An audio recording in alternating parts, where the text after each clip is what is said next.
श्रियकान्ताय कल्याणनिधये निधयेऽर्तिनाम् श्रीवेङ्कटनिवासाय श्रीनिवासाय मङ्गलम्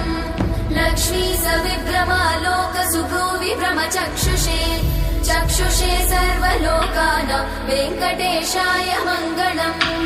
श्रीवेङ्कटाद्रिशृङ्गाग्रमङ्गलाभरणाङ्गये मङ्गलानां निवासाय श्रीनिवासाय मङ्गलम्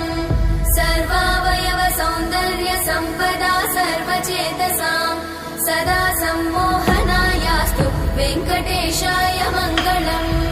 नित्याय निरवध्याय सत्यानन्दचिदात्मने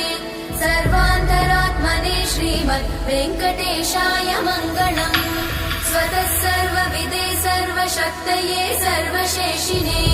सुलभाय सुशीलाय वेङ्कटेशाय मङ्गलम्